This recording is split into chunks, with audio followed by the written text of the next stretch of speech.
long time. The one thing I liked about Zoom is that everybody had sort of an automatic name tag, because I tended to sit in the back of the classroom when we were upstairs, and I didn't know all of your names. So now I know you better, I feel like.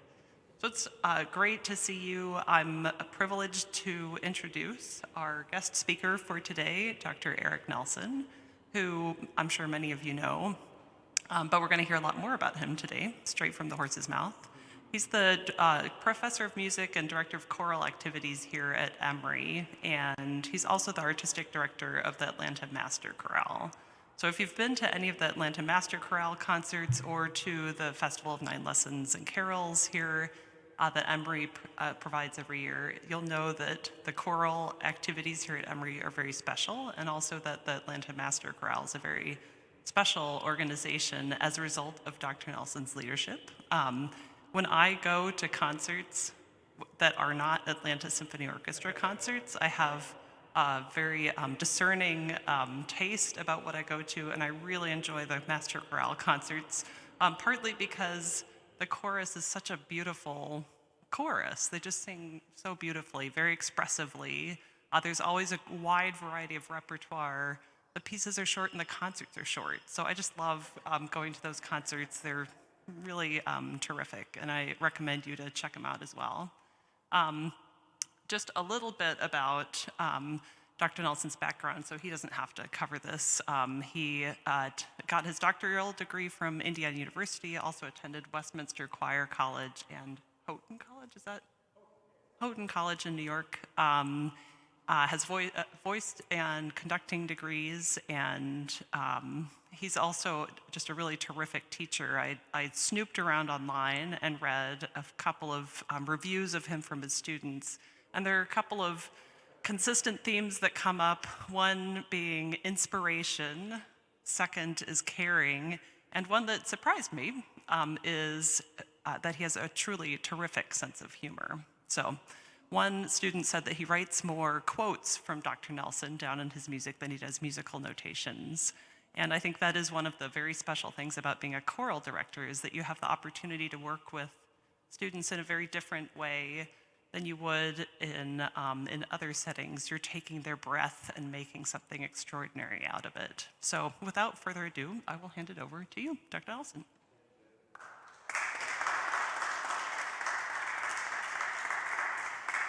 Good morning, everyone. It is great to be here. As Jennifer says, this is being recorded this morning, therefore I will continue to talk into the microphone rather than just pacing with just us. Jennifer, you speak so beautifully about choral music. I feel like I'd just like to sit there and have you keep talking. And it's the beginning of my 25th year at Emory this year, which is remarkable. I taught in Pennsylvania, East Central Pennsylvania, at a small school named Bloomsburg University, one of the Pennsylvania state schools, for about 7 years after my doctorate before coming here.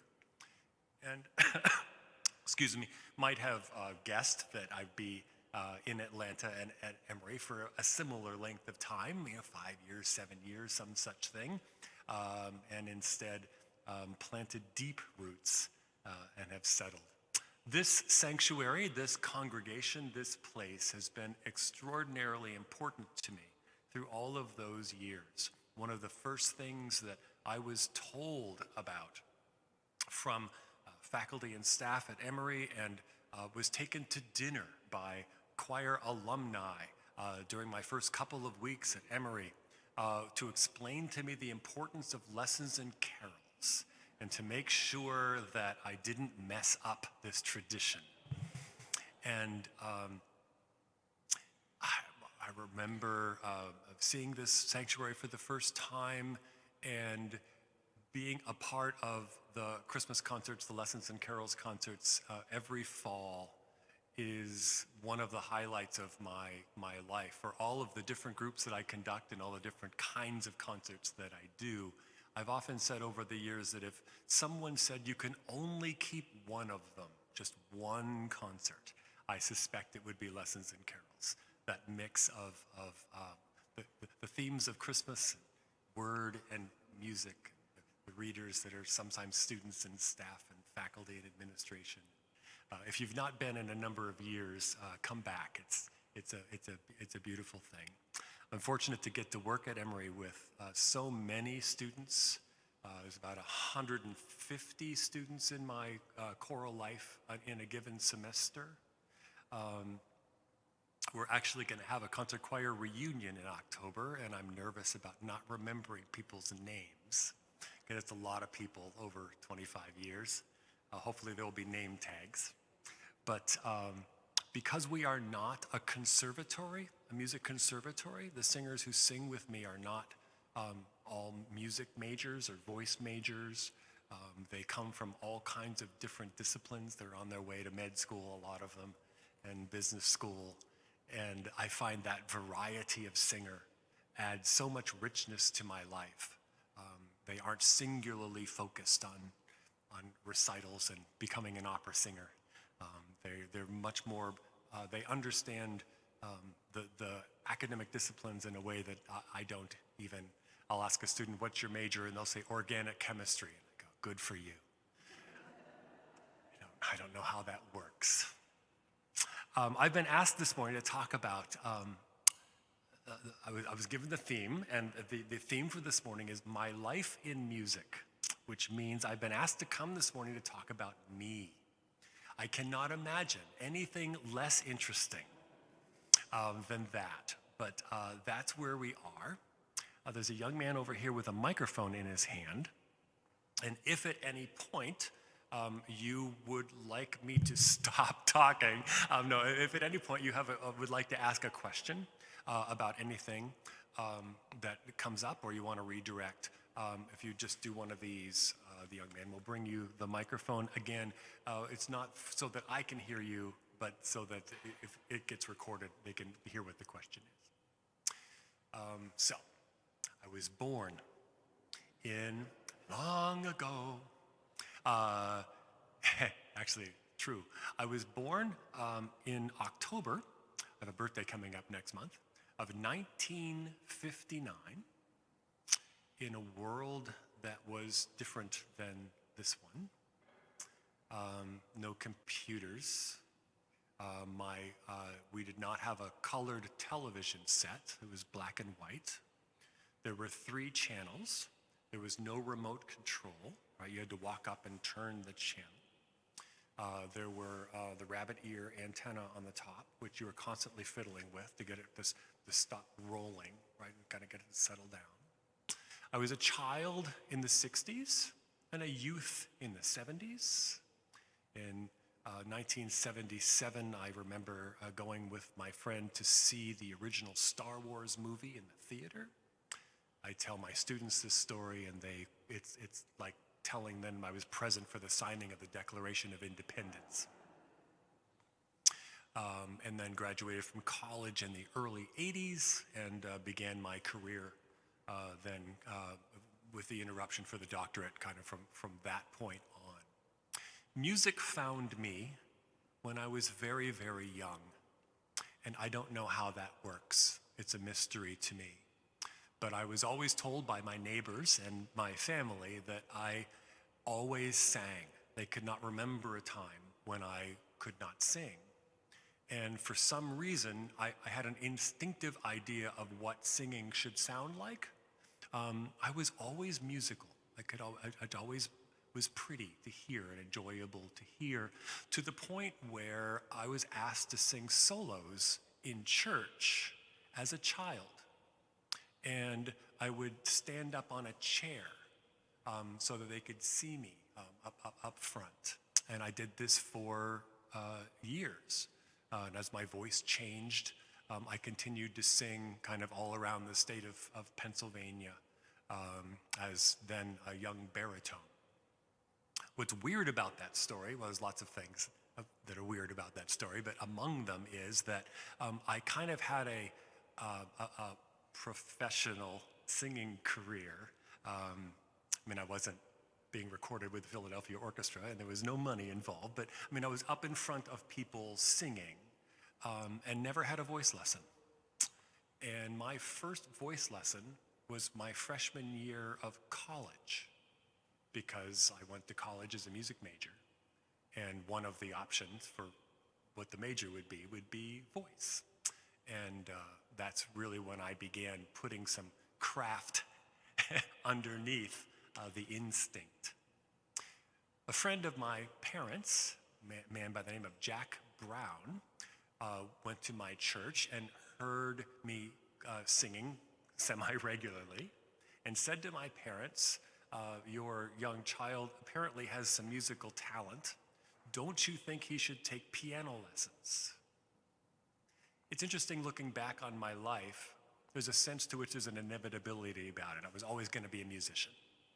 I have friends who struggle figuring out what they want to be when they grow up, and they envy me. It's like, you've always known you're going to be a musician. I wish I knew what I was going to be. And there's some truth to that.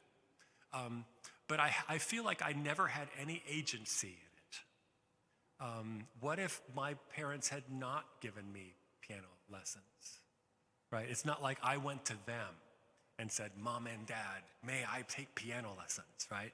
I just kind of, okay, all right, I'll do that, sure. And then my father worked an inhuman work schedule. He worked for 35 years for the gas company, the natural gas company. And he worked the swing shift. Have you ever heard of this existing? So he worked the day shift for 7 days, had 2 days off, worked the afternoon shift for 7 days, took 2 days off, and worked the night shift for 7 days and took 2 days off. I still don't understand how this is allowed. He had bad headaches and migraines, but the other side effect of that is that for much of my life, he was in bed, right, because he was working night shift, and we had to be quiet around the house. When I'm outside playing, this is easy, but when I'm inside, you had to just kind of be quiet. So piano lessons, you see, would have been a problem. So Dad, being the clever man he was, said, tell you what, we won't give him piano lessons because it'll be bangy and loud. We'll give him organ lessons. And they bought one of those little organs that you see kind of in the corner of a senior living facility or in a chapel, right? It's kind of 2 half manuals and like 4 pedals down at the bottom. You ever seen these? And that was where I began piano lessons. I played the organ for years, and then I started getting kind of pretty good at it. So one of my teachers convinced my parents to buy one of those electronic organs with a full pedal board and 2 full manuals. And we had that in the living room. And my father, being a clever man, hooked up headphones so that I could practice with headphones on and not make any noise at all. This went on until I started getting good at it. I was starting to play Bach Prelude and Fugues and such.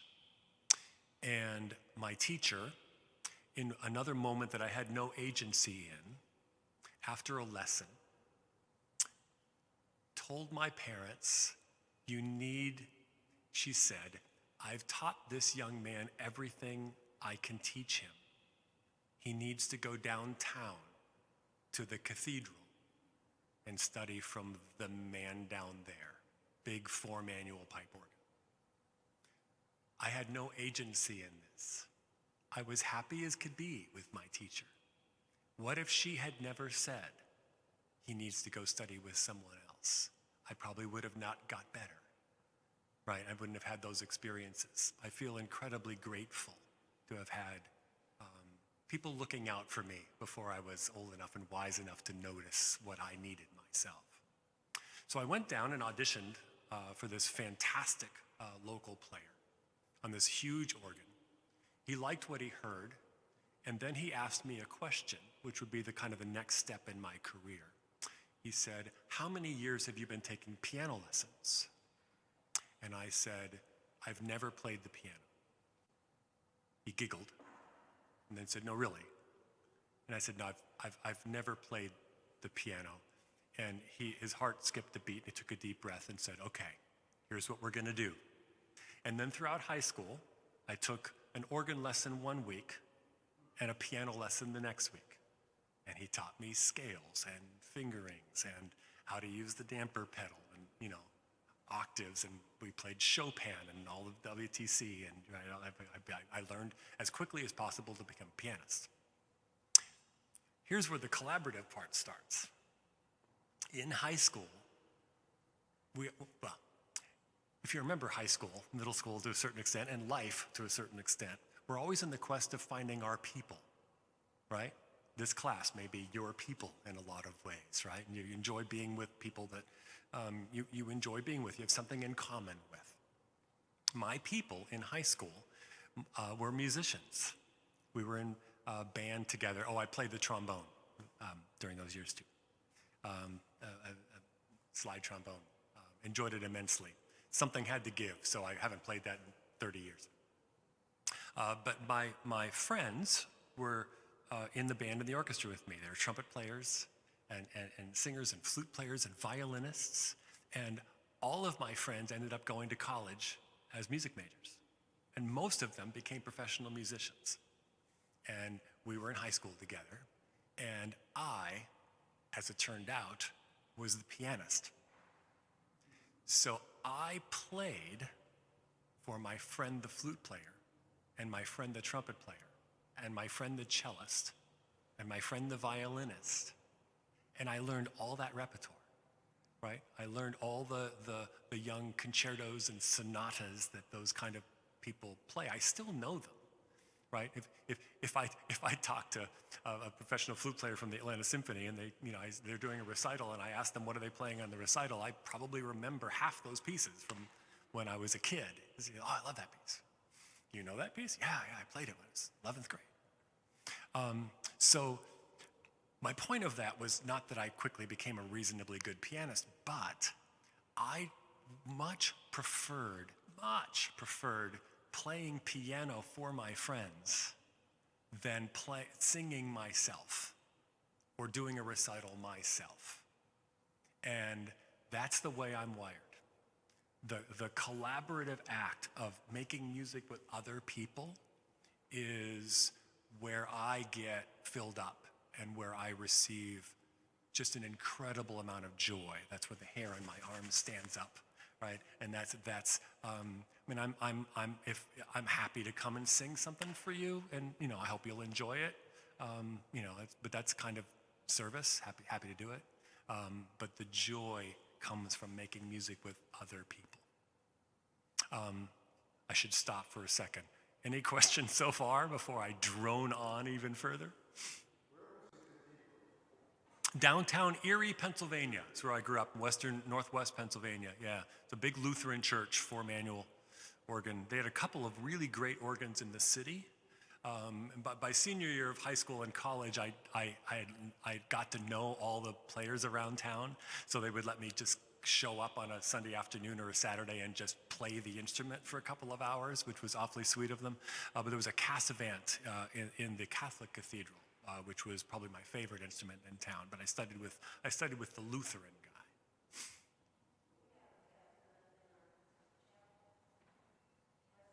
Prayer organ? Is it right here? Yeah.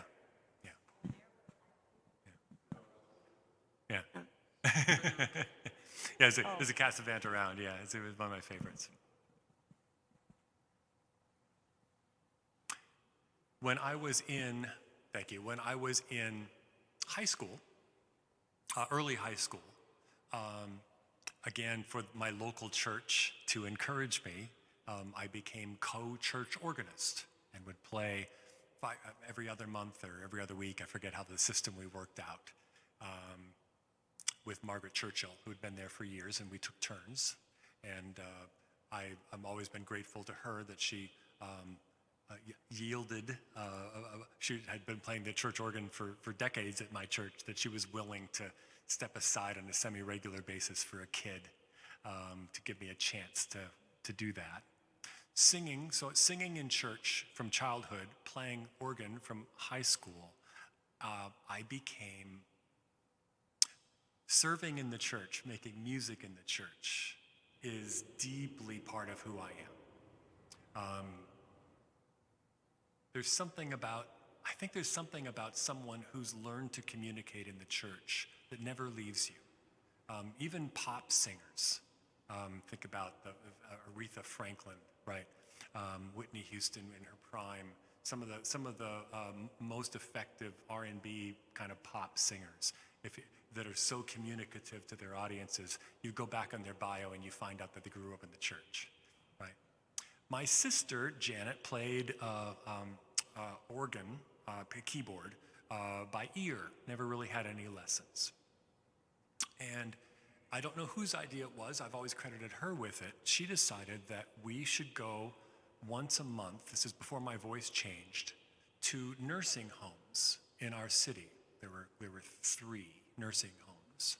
And once a month, we would go to one of those on Sunday afternoon and sing hymns. And she would sit at the little organ and play the chords and sing.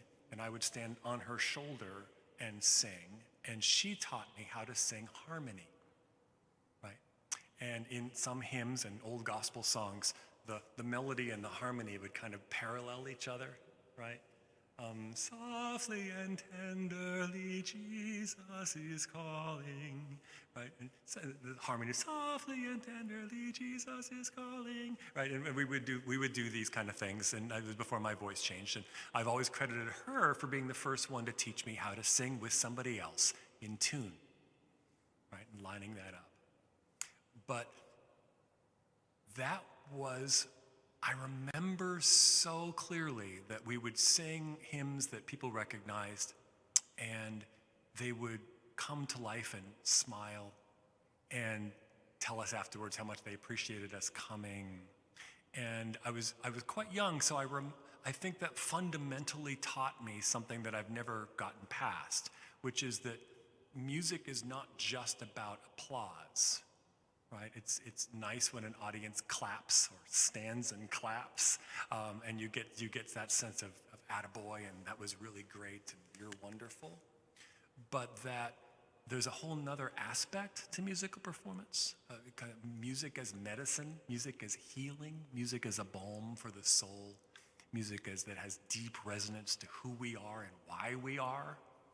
And so combining those early experiences with my experiences in the church, my mother was a stickler on, don't get a big head, and you're doing this for God, and don't lose sight of that. And those kind of early things are still, on my shoulder, I think. And if you've been to an Atlanta Master Chorale concert, whether the program is overtly sacred or not, because there's a profound sacredness to love songs and sacred music and things about pain and difficulty, sometimes, or even humor as well. It is really important to me that the audiences have some kind of experience which is, for them, I hope, more than just entertaining and more than just technically accurate and impressive, but something that somewhere along that concert, there's been something that crawls inside and makes us glad that we were there. I think it's a big part of how things work. Not being able to make music during COVID was hard for me, in part because I lost that. My wife Susan, who's here today, will acknowledge that I'm built to be a shy person. I'm one of those people that enjoys people for a little while, and then I need to go off by myself again to recharge. I'm one of those introverts. But to not be able to get together to make music for what was essentially 2 years, and to not have that experience of music as in tune and texts, beautiful texts, scripture texts and poem texts, and to not have that to balance all the stuff that was going on in the world and in our lives was hard for me for a while. I don't know about you. Even with our Zoom calls and being able to we all coped as we could, but not being able to make music that way was tricky. Other questions about anything so far?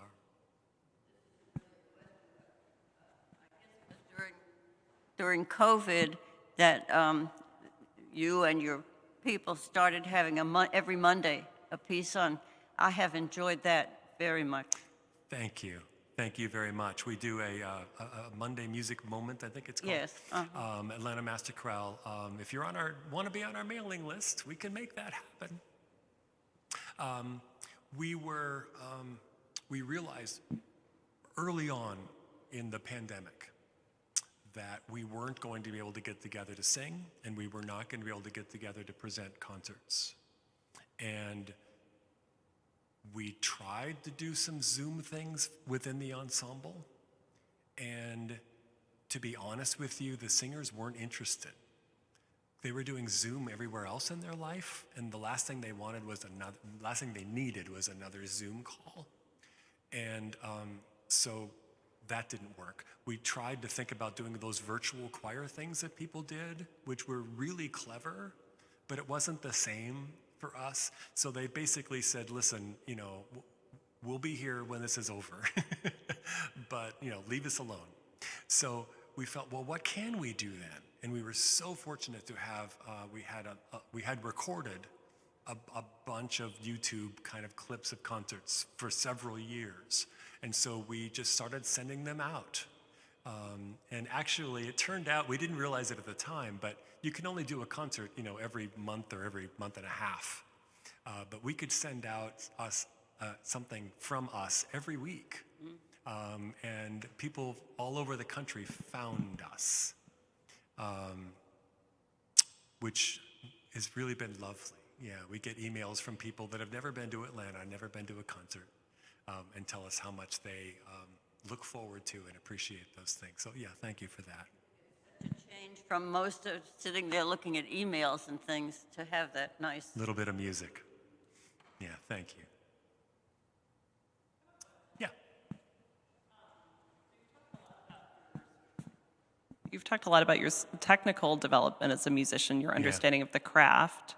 Can you talk a little bit about your artistic development? Like, what were some things that you were reading and listening to that made you really connect emotionally or spiritually with music in a different way and started speaking to you? Because it's clear that you're far more than just a technician. You're a real artist. So when would you say was the leverage point where you became not just a musician and a supreme technician, but also an artist? For some reason, I read, and I don't know where this comes from either. I don't know where does a voice come from? Where does an interest in music come from? I remember I was in middle school and went over to my friend's house to play. We were on our way down to the basement to play. And I walked through the living room. I can still remember what the living room looks like. And the parent of my friend had an open reel-to-reel tape recorder playing. Right? This is a long time ago.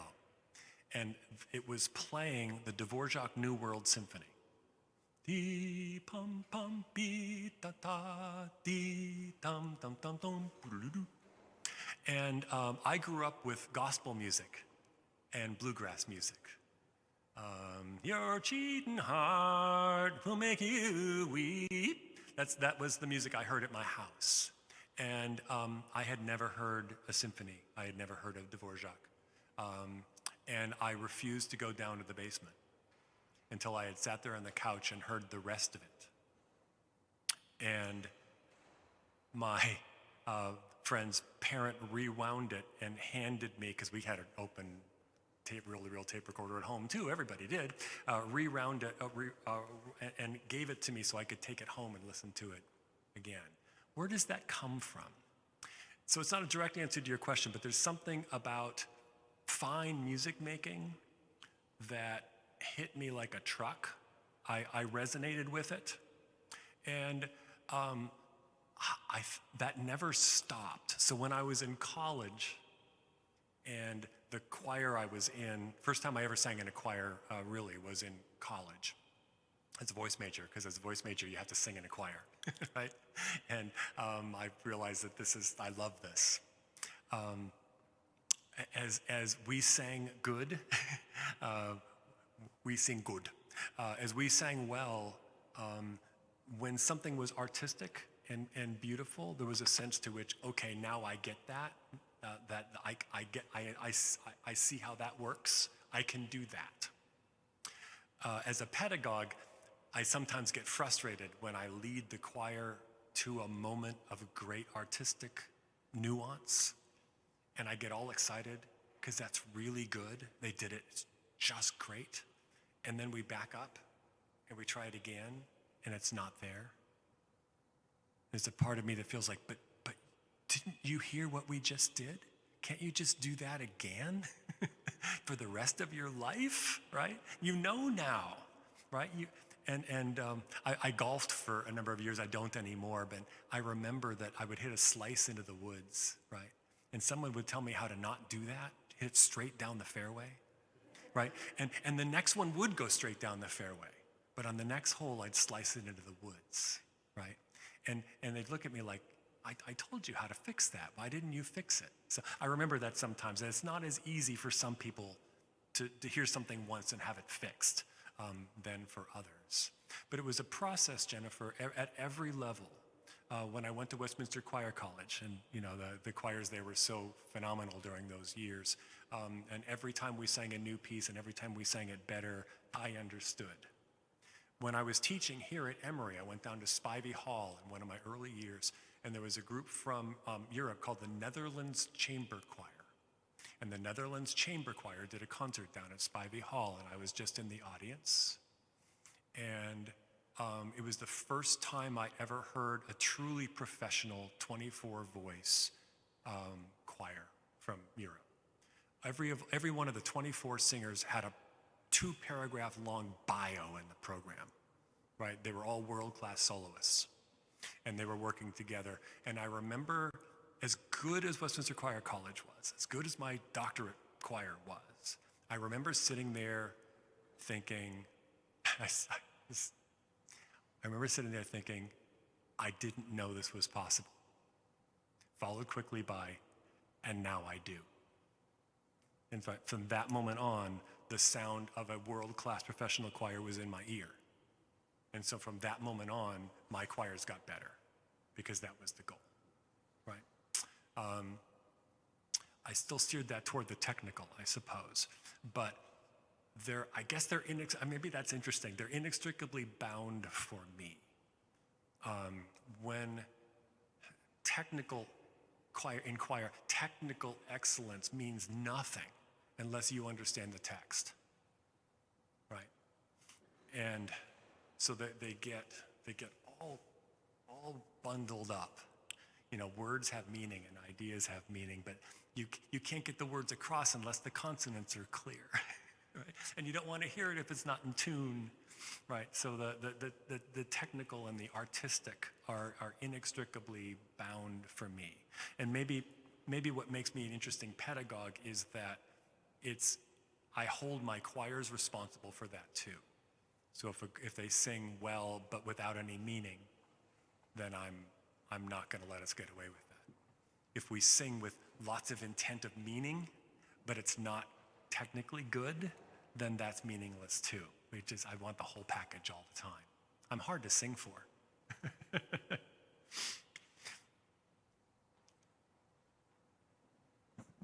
This is a bit of a follow-up question to Jennifer's question.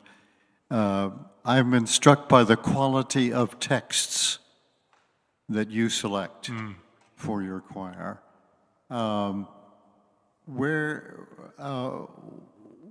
What in your judgment, are there new texts coming on that we can't do without and that you seek? And the second question is, how do you enter those texts with your singers?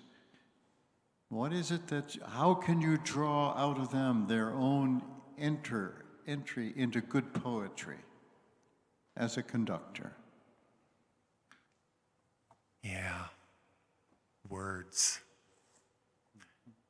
So when I auditioned for college, I auditioned on the organ, on the trombone, and on the voice.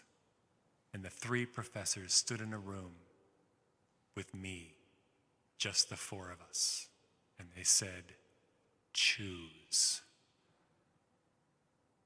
And I chose voice in large part because of words. The idea of spending the next 30 years of my life in a practice room with a trombone.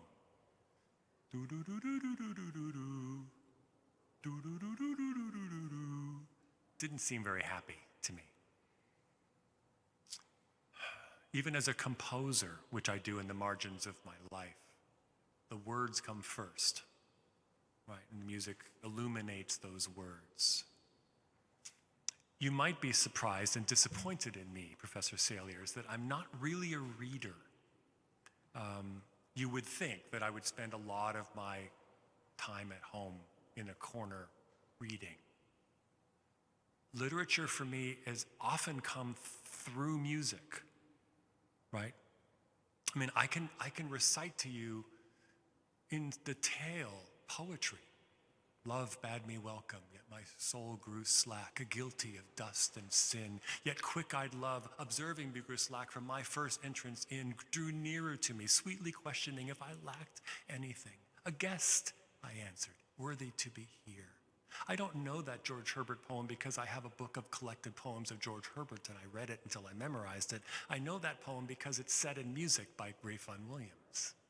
And I know, and I'm also getting old, so I know decades and decades and decades of beautiful poetry because of the music.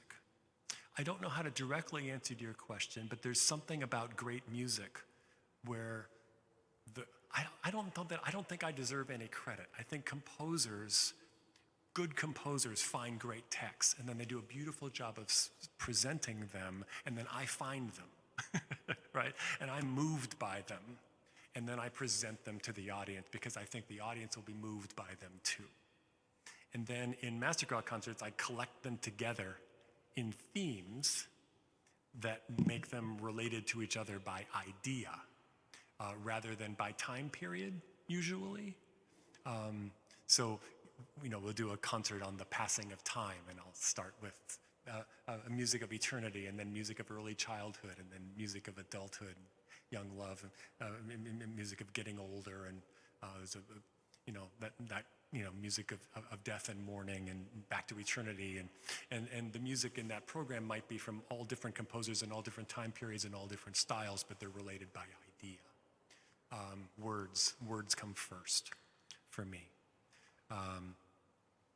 I will say in 2022 that the culture is asking artistic leaders to look further afield, that there might be composers from continents or cultures that we just didn't look for or notice before.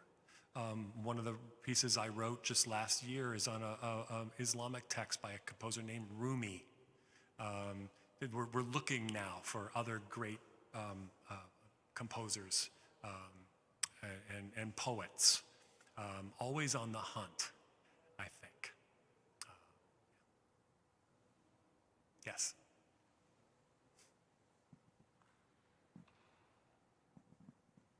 I'm a piano player on the other end of the world from you. I play social events and corporate events. I've played hundreds and hundreds of them. By ear? You play tunes by ear? Both, but mostly ear. Love it. I But can't do that. I wish I could do that. years and years ago, probably in the 70s, one of my friends, we were talking, and he said, you play your personality.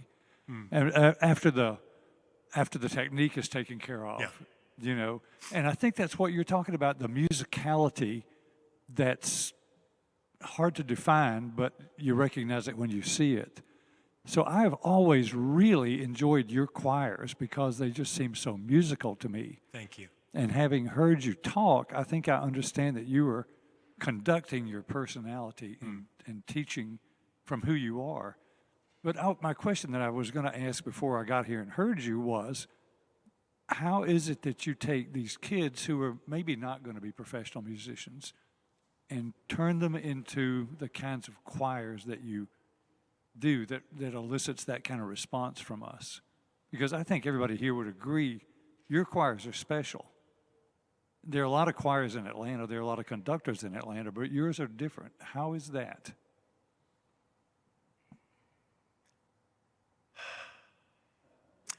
Lovely compliment, thank you.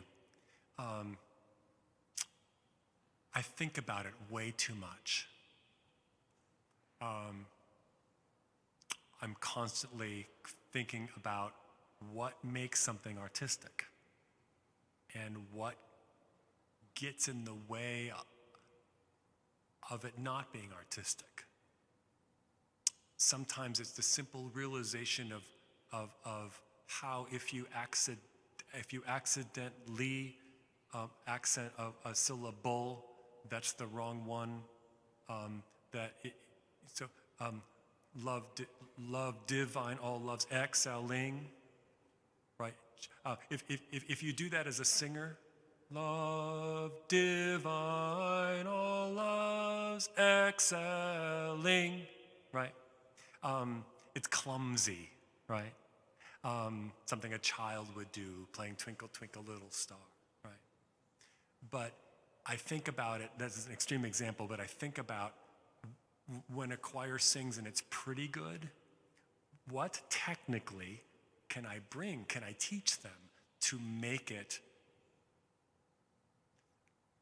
not just because we want to do it correctly, but what can we do better that makes it artistic and makes it communicate, right? And I think about that, I've thought about that all of my life long, way too much. My work-life balance would be much better if I didn't care and could just let things go, right? There's a certain joy and beauty and honesty and worth in humans getting together to sing, right? If we just get together and we sing the same thing at the same time, isn't that enough? It should be. It's not for me.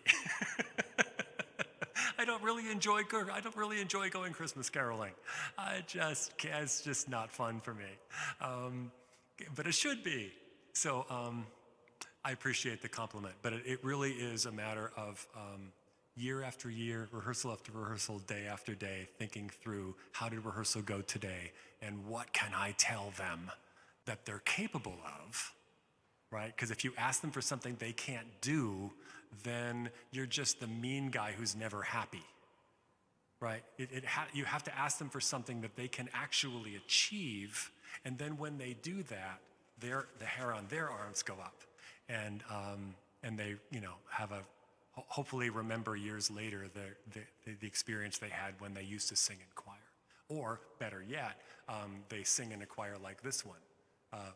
They graduate and then sing in a choir, or Atlanta Symphony Chorus. Wherever city they move to, right? They sing in a choir because choir is part of how they process life. So that's always my hope, that I'm not just teaching them the music for that program, but I'm teaching them how to sing. Yeah, sir.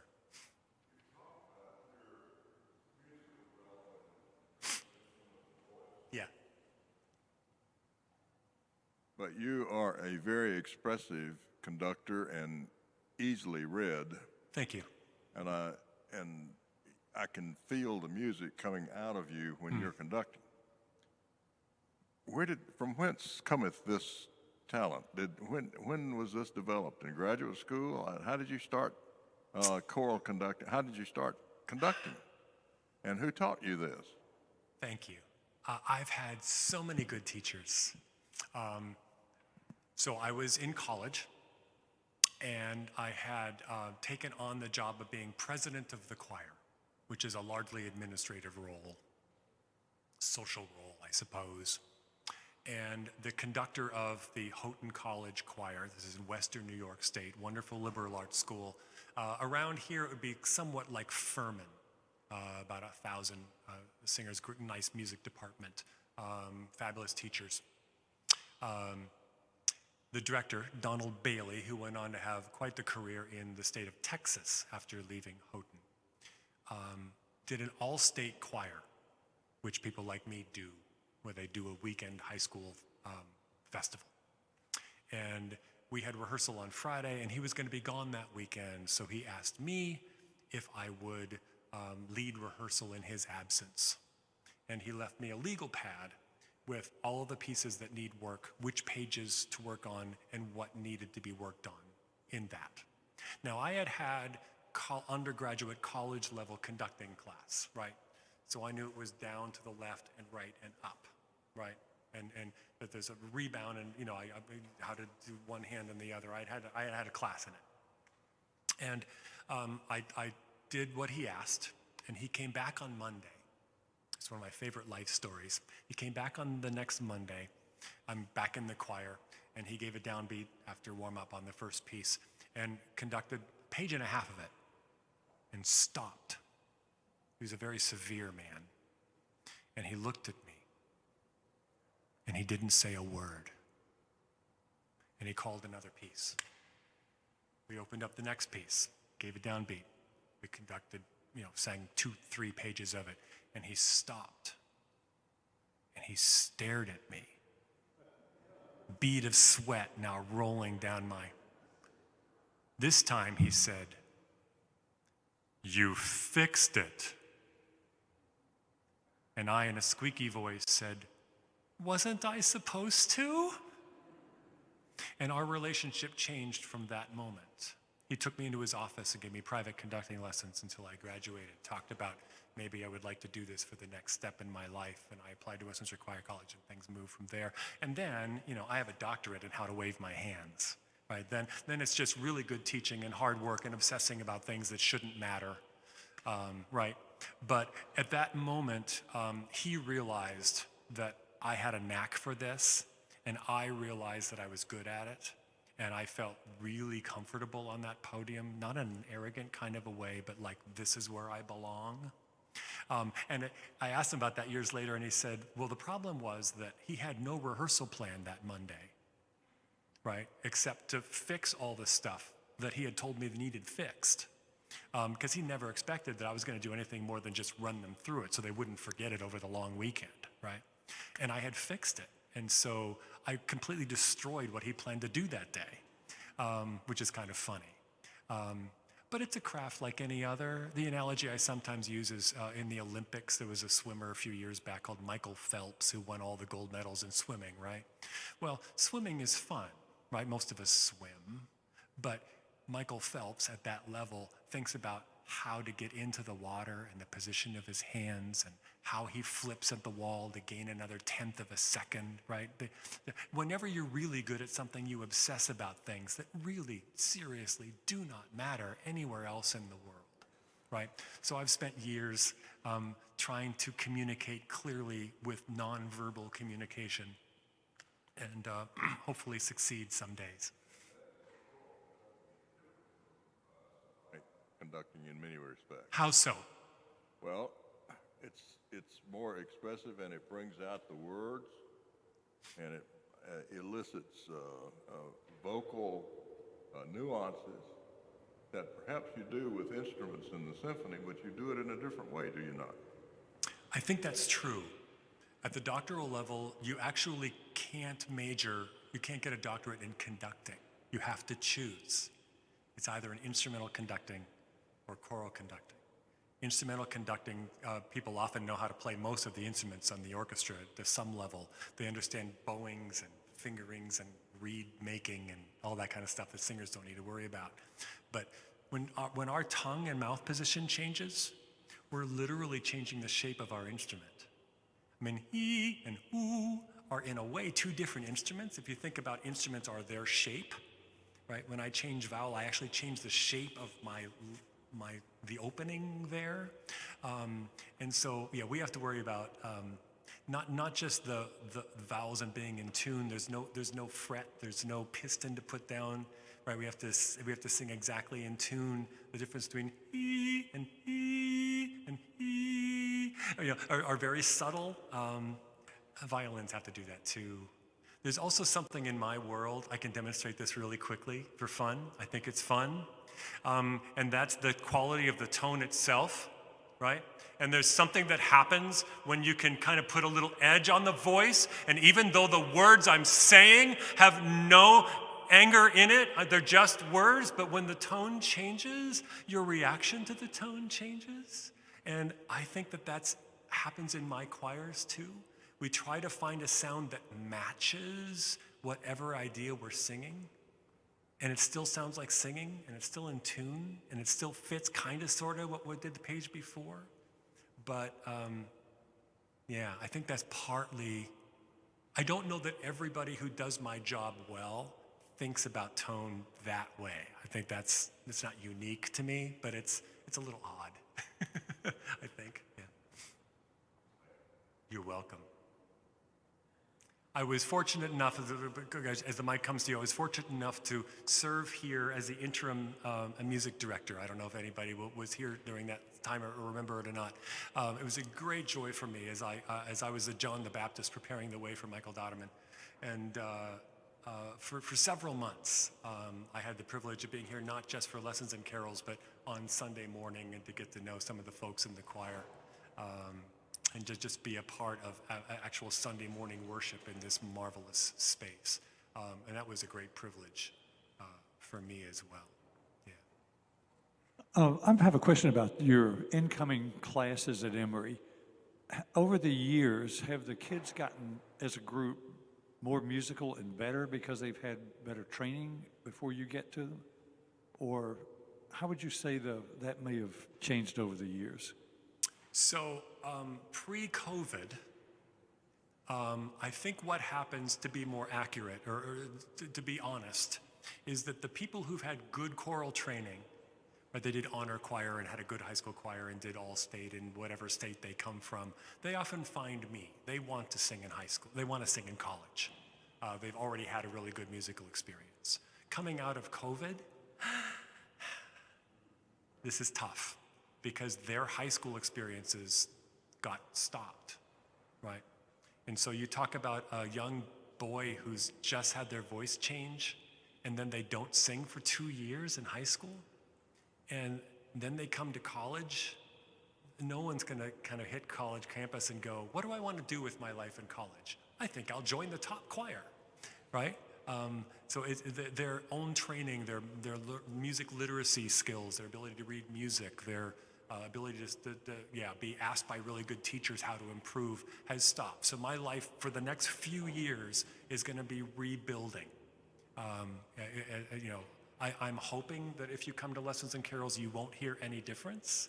But I'm having to fill some gaps for a while.